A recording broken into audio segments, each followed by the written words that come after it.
À la terre, quand Lucifer est descendu, on fouette quelqu'un comme ça.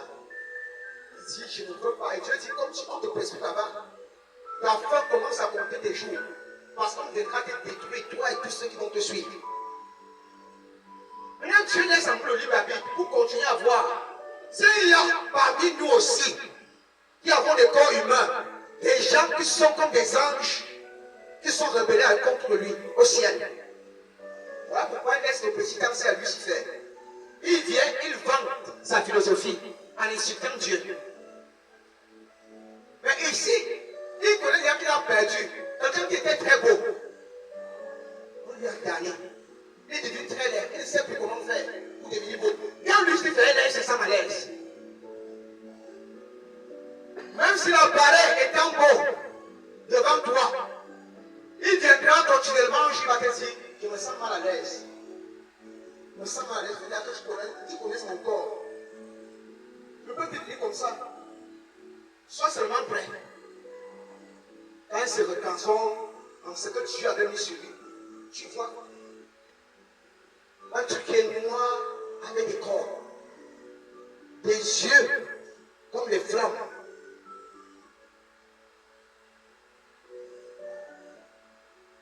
Une apparence hideuse. Si tu essaies d'avoir peur, il peut te tuer. Il te dit, c'est comme ça que moi. Et quand il est dans cette forme-là, le blanc avec lui, c'est la forme qui a plus de puissance. Quand il est dans la peau de ce qu'il a, dans l'illusion, il est impuissant, presque impuissant. Mais lorsque Lucifer prend la forme que l'Éternel lui avait donnée, quand il le damnait par la main de Michel Archange, ne blague pas. Ne blague pas. S'il apparaît déjà dans ta maison comme ça, c'est que, homme frère, tu as fait quelque chose, tu as fait un pacte.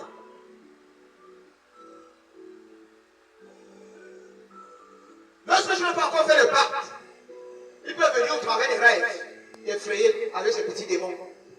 Il envoie juste des petits démons.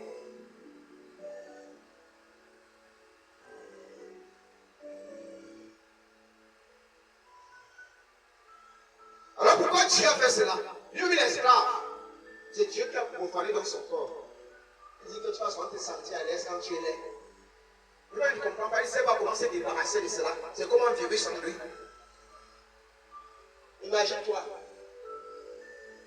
que Dieu t'a créé beau. Parce que tu as insulté Dieu, il met la lèpre sur ta face. Il te dit, quand tu voudras porter un masque, la lèpre là va commencer à gratter, et toi tu vas te débarrasser de ton masque pour que tu deviennes laid. Donc dès que tu enlèves le masque, là tu te sens à l'aise quand tu as la lèpre. C'est ce qui arrive à Lucifer. Il est à l'aise quand il est laid. Quand il prend déjà l'illusion de l'homme beau comme avant, il est très mal à l'aise. Alors qu'il se débarrasse d'abord de ce sort que l'Éternel a mis en lui. Avant de venir te donner, proposer des solutions. Parce que lui ne trouve pas les solutions de ce que l'Éternel a mis en lui. Il ne peut plus parler au ciel de l'Éternel. S'il avait le pouvoir, il partait là-bas. Il fait son one-man show ici. Et quand il le fait, il vient, il te souffle des choses contre Dieu. Dès que Dieu arrive, il suit. Si tu tombes, il te tue. Il t'amène en enfer. Il te rappelle dans la Bible. Et là, tu vas te rappeler la vérité. Il te dit, il existe vraiment Dieu. Et c'est lui qui a fait de moi ce que je suis devenu. Un ange damné comme ça. Il va me détruire, je ne peux pas mourir seul. J'étais eu, tu vas mourir avec moi lorsque tu vas nous tuer. Alors il fait tout et pour tout. Pour vanter la philosophie athée. L'amour du prochain sans Dieu. Et il sait que Dieu a horreur de l'homosexualité. Alors un jeune, être fier de croire en athis, être les boucles d'oreilles. Elle ne sait pas que Lucifer est en train de le préparer à recevoir l'homosexualité. Et il ne peut plus parler au ciel de l'Éternel. S'il avait le pouvoir, il partait là-bas. Il fait son one-man show ici. Mais quand il le fait, il vient, il te souffle des choses contre Dieu. Dès que tu arrives, il te tue. Une boucle.